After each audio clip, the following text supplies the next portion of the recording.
నమస్తే. Teachers couple talk channel Lakshman Ekambaram. ఈరోజు ఒక ప్రత్యేక వీడియోతో మీ ముందుకు రాబోతూ ఉన్నాను.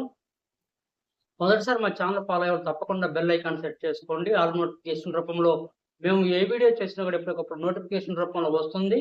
అన్ని విషయాలు తెలుస్తూ ఉంటాయి. వీడియోని చివరి వరకు ఫాలో అవ్వకుండా మధ్యలో స్కిప్ చేయకుండా, మధ్యలో స్కిప్ చేస్తే విషయం ఏమీ అర్థం కాదు. ఇక ఆలస్యం చేయకుండా నేటి వీడియోలోకి వెళ్దాం. వీడియోలోకి వెళ్ళబోయే ముందు మీకు విజ్ఞప్తి, మా వీడియోలు మీకు నచ్చితే లైక్ చేయండి, షేర్ చేయండి. మీరు ఇచ్చే లైక్ వల్ల మా ఛానల్ మరికొంతమందికి రీచ్ అవుతుంది. అందరికీ అన్ని విషయాలు తెలియజేసే అవకాశం మాకు కలుగుతుంది. ఇక ఆలస్యం చేయకుండా నేటి వీడియోలోకి వెళ్ళిపోదాం. స్త్రీ పురుషుల జాతులు భేదాల గురించి మీకు వీడియో రూపంలో తెలియజేయబోతా ఉన్నాను. స్త్రీ శారీరక మానసిక లక్షణాలను అనుసరించి వివిధ జాతులుగా వాత్సాయనను వర్గీకరించాడు.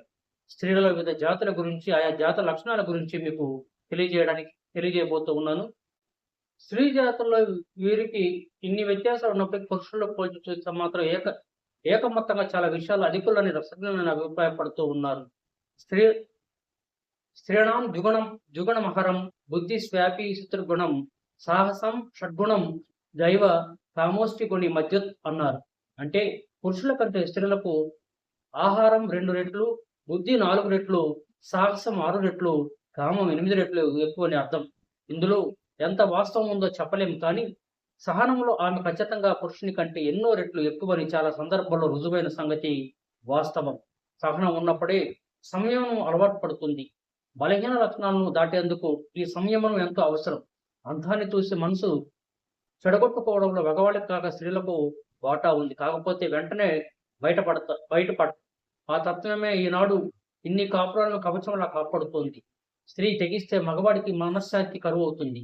కాబట్టి దంపతులు ఒకరికొకరు మర్యాద ఇచ్చుకుంటూ మనసు పంచుకుంటూ ముందుకు వెళ్ళాలి. అప్పుడే లోక కళ్యాణం సవ్యంగా జరుగుతుంది. ఇక టాపిక్ వస్తే, ప్రతి విషయానికి వస్తే, పై శ్లోకం ప్రకారం స్త్రీని శారీరకంగా తృప్తిపరచడం ఎంతటి వీరుడి వలనైనా అయ్యే పని కాదనిపిస్తుంది. స్ఖలనం అయ్యాక పురుషుణ్ణి పట్టి లేవడం ఆ మనుమధుడి తరం కాదు. అదే స్త్రీ అయితే భావప్రాప్తి పొంది కూడా మరొకరి పొందులో మమేకం కాగలదు. కామకళ తెలిసి సృష్టిభక్తిని ప్రయోగాలతో ఎందరో తయారైన ఆమె అలసిపోవడం ఉండదంటారు శాస్త్రకర్తలు. సృష్టిలోనే మగవాడికి ఆ అన్యాయం జరిగిపోయింది. 2-3 నిమిషాలకు మించి నిలకడలేని ఏర్పాటుతో స్ఖలన చర్యను పెట్టాడు భగవంతుడు. ఇక స్త్రీలకు వరమైంది అనేవారు ఉన్నారు. శీఘ్రమనే ఈ ఏర్పాటు లేకుంటే ఇప్పుడు ప్రతి స్త్రీ రతి అంటే వణికిపోయేది. భారతీయ శాస్త్రంలో ఒక ముఖ్యమైన రచన అనంగరంగ. దీన్ని 16వ శతాబ్దంలో కళ్యాణమరుడు అనే కవి రచించాడు. ఈ కవి 1451 నుండి 1526 వరకు న్యూఢిల్లీని రాజధానిగా చేసుకొని పాలించిన లోడీ సామ్రాజ్యానికి చెందినవాడు. అహ్మద్ ఖాన్ లోడీ కుమారుడైన రాట్ ఖాన్ కోసం అనంగరంగ గ్రంథాన్ని రచించాడు కళ్యాణమల్లుడు. అనంగరంగ గ్రంథం వాత్సాయనుడు రచించిన కామసూత్ర గ్రంథంతో పోల్చబడుతుంది. దీనిలో స్వభావాలను బట్టి స్త్రీ జాతులు, శరీర ఆకృతిని బట్టి స్త్రీ పురుష జాతులు, ప్రాంతాలను బట్టి స్త్రీల రకాలు, వశీకరణం, స్త్రీ పురుషుల వివిధ గుర్తులు, బాహ్య మరి అంతరంగిక సంతోషాలను, వివాహ సంబంధమైన విషయాలను పొందుపరచడం జరిగింది. శరీర ఆకృతిని బట్టి పద్మిని, చిత్రిని, శంకిని, హస్తిని అను 4 జాతులను స్త్రీలలో గుర్తించడం జరిగింది.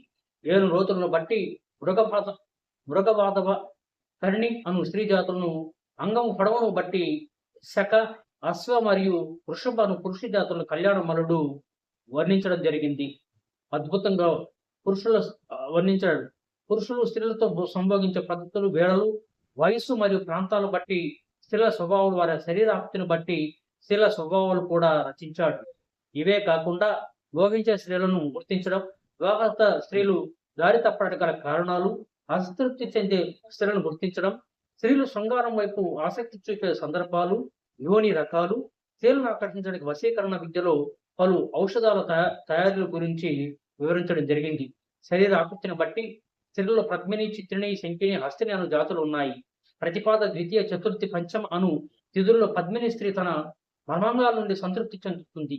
సప్తమి, షష్ఠమి, దశమి, ద్వాదశి అను తిథుల్లో చిత్రాని స్త్రీ తన మర్మాంగాల నుండి సంతృప్తిని చెందుతుంది. తృతీయ, సప్తమి, ఏకాదశి, త్రయోదశి అను తిథుల్లో శంకడి స్త్రీ తన మర్మాంగాల నుండి సంతృప్తి చెందుతుంది. నవమి, చతుర్దశి, పూర్ణిమ, అమావాస్య అను తేదీల్లో హస్తిని స్త్రీ తన మర్మాంగాల నుండి సంతృప్తి చెందుతుంది. పద్మిని స్త్రీ రాత్రి వేళల్లో రతికి ఇష్టపడదు. ఆమె సూర్యకమలం వలె పగటి వేళల్లో భర్త బాలుడైనా సరే ఇష్టపడుతుంది. చిత్రిని మరియు శంకిని స్త్రీలు రాత్రి వేళ రతికి ఇష్టపడరు. సాయంత్రం వేళ 3 నుంచి 6 గంటల సమయంలో పద్మిని స్త్రీ రతిని ఆనందిస్తుంది. సాయంత్రం 6 నుండి 9 గంటల సమయంలో చిత్రిని స్త్రీ తన రతిని అనుభవిస్తుంది. రాత్రి 12 నుండి 3 గంటల సమయంలో శంకిని స్త్రీ రతిని ఆనందిస్తుంది. హస్తిని స్త్రీ అన్ని వేళల రతిని ఆనందిస్తుంది, ఆస్వాదిస్తుంది. శరీరాకృతిని బట్టి పురుషుల్లో శాష, వృషభ, అశ్వ అను జాతులున్నాయి. యోని లోతులను బట్టి స్త్రీల్లో మృగి, వాదవ, కర్ణి అను జాతులున్నాయి. స్త్రీ యొక్క యోని పురుషుడి అంగము కొలతలు సమానంగా ఉన్నచో రతిలో మరుపురాని ఆనందం కలుగుతుంది. అంగము 6 అంగుళాల పొడవు ఉన్న పురుషుడు యోని 6 అంగుళాల లోతు గల స్త్రీ మృగితో జరిపేది ఉత్తమ రతి. యోని 9 అంగుళాల లోతు గల అశ్విని స్త్రీతో జరిపేది మధ్యమ రతి. యోని 12 అంగుళాలు గల కర్ణి స్త్రీతో జరిపేది కనిష్ట రతి. అంగము 12 అంగుళాల పొడవు ఉన్న అశ్వ పురుషుడు యోని 6 అంగుళాల లోతు గల మృగి స్త్రీతో జరిపేది కనిష్ట రతి. యోని 9 అంగుళాల లోతు గల అశ్విని స్త్రీతో జరిపేది మధ్యమ రతి. యోని 12 అంగుళాల లోతు గల కర్ణి స్త్రీతో జరిపేది ఉత్తమ రతి. రతి పట్ల ఆసక్తి ఉండే స్త్రీ యొక్క ప్రవర్తన తీరు అదే పనిగా జుట్టు రుద్దుకోవడం, తల గోక్కోవడం, బుగ్గలపై పాముకోవడం, ఎదపైన వస్త్రాన్ని సర్దుకొని ఎద కొద్దిగా బయటకు కనిపించేలా చేయడం, క్రింది పదాన్ని కొద్దిగా కొరకడం లేదా చప్పరించడం, కొన్నిసార్లు సిగ్గు లేకపోవడం, ఒక మూల కూర్చోవడం, స్నేహితులను కల్పించుకోవడం, పెద్దగా నవ్వడం, తీయటి కబుర్లు చెప్పడం, మగపిల్లలను ముద్దు పెట్టుకోవడం, ఒకవైపు నవ్వడం, ఒళ్ళు విరుచుకోవడం, భుజాలను మరి చంకలను చూసుకోవడం, కంగారుగా నత్తిగా మాట్లాడటం, కారణం లేకుండా ఏడవడం, భర్త వెళ్లే దారిలో అడ్డుపాటం వంటివి జరుగుతూ ఉంటాయి. స్త్రీ దారి తప్పి చెడిపోవడానికి గల కారణాలు పెద్ద ఎదిగిన తర్వాత కూడా పుట్టింట్లో ఉండిపోవడం, దుస్తులతో సంభాషణ, ఎక్కువ కాలం పట్టుకు దూరంగా ఉండడం, పేదరికం మరియు ఆహారం వస్త్రాలపై మమకారం ఉండడం. స్త్రీని అసంతృప్తి పరిచే కారణాలు ధనం పట్ల తల్లిదండ్రుల పిసినారితనము, అనారోగ్యము, ఆనందం కోసం భర్త నుండి వేరవ్వడం, అతిగా పరిచేయవలసి వచ్చినప్పుడు అమానుష చర్యలు, అపనిందలు, తిట్లు, చెడు వార్తలు, దారిద్ర్యం బాధలు, భర్తల్లో నపుంసకత్వం వంటివి స్త్రీలలో మానసిక ఒత్తిడిని కలిగిస్తాయి. స్త్రీ రతి కోసం తప్పించి బాగా సంతృప్తి పొందే సమయాలు నడక మరియు పని వలన అలసట తర్వాత భర్తతో రతిలో పాల్గొనాలని చాలా కాలం నుండి కోరుకున్న తర్వాత, బిడ్డకు జన్మనిచ్చిన నెల తర్వాత, గర్భం దాల్చిన తొలి రోజుల్లో, ఖాళీ నిద్ర డల్గా ఉన్నప్పుడు, జ్వరం తగ్గినప్పుడు, సంతోషంగా ఉన్నప్పుడు, కన్యగా ఉన్నప్పుడు, వసంతులతో ఉరుములు మెరుపులు వర్షం వలన గల సందర్భాల్లో. ఇక స్త్రీ పురుషులు ఆలింగన రకాలు, ముద్దుల్లో రకాలు, గోళ్లతో సృజించే విధానాలు, కళ్ళతో సృజించే విధానాలు, ఖండితానాయిక, వాసక సజ్జిత, కళంకితద, అభిసారిక, విలభ్ర, వియోగిని, సాధ్యపూర్వకము, తుర్కంటి వంటి అష్టమ నాయకుల లక్షణాలు ఇవ్వబడ్డాయి. ఇక రతిలో వివిధ భంగిమలు ఉన్నాయి. ఇవి వివాహం గురించిన పంచాంగం వలె ఉంటది. రతి అనేది స్త్రీ పురుషుల మధ్య జరిగే పవిత్రమైన లైంగిక కార్యం. ఆరోగ్యకరమైన రతి జీవిత కాలంను పెంచుతుంది. స్త్రీ పురుషుల మధ్య ప్రేమను పెంచుతుంది. కామశక్తి, కామ కోరిక పురుషుల్లో కంటే స్త్రీలు ఎక్కువగా ఉంటుంది. కామశాస్త్రం ప్రకారం ఒక స్త్రీ పురుషులే కాకుండా ఎంతసేపు అయినా ఒకరు లేక అంతకంటే ఎక్కువ మంది పురుషులతో రపించగలదు. ఒకసారి లేక అంతకంటే ఎక్కువ సార్లు భావప్రాప్తి పొందగలదు.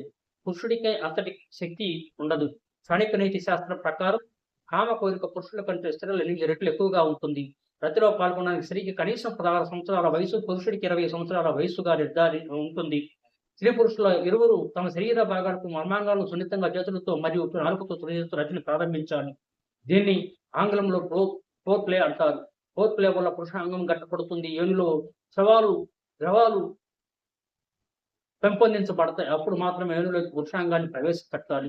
పురుషుడు తన పురుషాంగం స్త్రీ యోనిలో ఉండగానే వీర్యం స్ఖలించగలిగి అదే సమయంలో స్త్రీ భావప్రాప్తి పొందగలిగితే ఇద్దరికీ మోక్షం పొందినంత ఆనందం కలుగుతుంది. స్వలింగ సంపర్కం, హస్త ప్రయోగం మరియు వివాహేతర సంబంధం ఆరోగ్యానికి హానికరం. బహిస్తు మరియు అనారోగ్య సమయాల్లో రతి చేయట హానికరం. మద్యపానం, ధూమపానం, గుట్కాలు, అధిక సెల్ ఫోన్ వాడకం, మానసిక ఒత్తిళ్లు, పౌష్టికాహారాలకు వంటివి కామశక్తిని, వీరశక్తిని హరింపచేస్తాయి. ఇక స్త్రీ పురుషుల శారీరక, మానసిక లక్షణాలను అనుసరించి వివిధ జాతులుగా వారిని పాఠశాలను వర్గీకరించాడు. స్త్రీ పురుష జననాంగాల ఆధారంగా జాతి విభజన ఒక పద్ధతి. ఈ పద్ధతిలో పురుషుల మర్మాంగం పొడవును పరిగణలోకి వర్గీకరణ వర్గీకరణ ఏ విధంగా చేస్తారో ఒకసారి గమనించినట్లయితే సస్య జాతి మర్మాంగం 6 అంగుళాలు ఉన్న పురుషుడు, వృషభ జాతి మర్మాంగం 9 అంగుళాలు ఉన్న పురుషుడు, అశ్వజాతి మర్మాంగం 12 అంగుళాలు ఉన్న పురుషుడు. పురుషుల మర్మాంగం పొడవును పరిగణలోకి తీసుకున్నట్టే స్త్రీ జనాంగం లోతు కూడా ఆధారం చేసుకుని స్త్రీ జాతి విభజన చేశారు. జాతి జనాంగం లోతు 6 అంగుళాలు ఉన్న స్త్రీ, పడప జాతి జనాంగం లోతు 9 అంగుళాలు ఉన్న స్త్రీ, హస్తిని జాతి జననాంగం లోతు 12 అంగుళాలు ఉన్న స్త్రీ. శారీరక లక్షణాలను అనుసరించి స్త్రీలను 3 వర్గాలుగా విభజించినట్లే సామాజిక జీవనం అనుసరించి కూడా శాస్త్రకారుడు 3 రకాలుగా విభజించాడు. కన్య యుక్త వయసులో ఉన్న వివాహం కాని స్త్రీ, పునర్భవం తృతీయ వివాహం చేసుకున్న స్త్రీని, పడుపువృత్తి జీవనాధారంగా జీవించే స్త్రీని వేశ్య అంటారు. స్త్రీ పురుషుల వాత్సాయనుడు వర్గీకరించినట్టే మరికొందరు కూడా శారీరక లక్షణాల ఆధారంగా వర్గీకరించారు. వారు ఏ లక్షణాల ఆధారంగా వర్గీకరించారు తదితర అంశాలను పరిశీలించినట్లయితే జననేంద్రియ పరిమాణాల ఆధారంగా చేసుకొని స్త్రీ పురుషుల వర్గీకరణ ఏ విధంగా చేస్తారో మనం తెలుసుకున్నాం. ఇక సంయోగంలో 3 సాధారణ భంగిమలు ఉన్నాయి. అవి ఉత్పల్లకం, విజృంభకం, ఇంద్రాణికం. స్త్రీ తన శిరస్సును తలదింపు పైన ఉంచి నడుము భాగాన్ని పైకి ఒత్తుతూ సంభోగం సాగించడం ఇలా నడుము భాగాన్ని పైకి ఎత్తటం వల్ల స్త్రీ మర్మాంగం వెడల్పుగా విచ్చుకునే అంగ ప్రవేశం క్రీడ సులువుగా అవుతాయి. ఈ బంధంలో స్త్రీ పాదాలు పురుషునికి నడుమును చుట్టివేస్తాయి. ఈ బంధంలో పురుషుని అంగప్రవేశం జరిగిన తర్వాత స్త్రీ తన జనాంగాన్ని గుండ్రంగా అయితే తొందరపాటు పనికిరాదు. స్త్రీ వెల్లికల శయనించి తొడను సరిగ్గా పైకి లేపి నిలిపి ఉంచి రతిక్రియలో పాల్గొనడాన్ని విజృంభితనాలి. ఈ భంగిమలో దాచి ఉండడం వల్ల స్త్రీ అంగద్వారం విశాలమవుతుంది. ఇక స్త్రీల పురుషుల అంగ ప్రమాణాలు సమానంగా ఉంటే సమాంతర రతి అంటారు. ఈ విధంగా స్త్రీ పురుషుల మధ్య వ్యత్యాసాలని వీడియో రూపంలో మీకు వివరించాను. ఈ వీడియో మీకు నచ్చితే మా ఛానల్ సబ్స్క్రైబ్ చేయండి, లైక్ చేయండి, షేర్ చేయండి. మరెందరికీ ఇలాంటి కొత్త విషయాలు తెలియజేసే అవకాశం మాకు కల్పించండి. వీడియో నచ్చితే మీరు లైక్ ఇవ్వండి. మీరు ఇచ్చే లైక్ వల్ల మా ఛానల్ మరికొంతమందికి రీచ్ అవుతుంది. అందరికీ అన్ని విషయాలు తెలియజేసే అవకాశం మాకు కలుగుతుంది. తదుపరి వీడియోల్లో స్త్రీలు పురుషుల్లోని వివిధ రకాల జాతుల గురించి ప్రత్యేకమైన వీడియోలు మీకు అందించడానికి సిద్ధంగా ఉన్నాను. దయచేసి మా ఛానల్ని ఆదరించండి, లైక్ చేయండి, షేర్ చేయండి. మరెన్నో విషయాలు మాకు తెలియజేసే అవకాశం మాకు కల్పిస్తూ ఉండండి.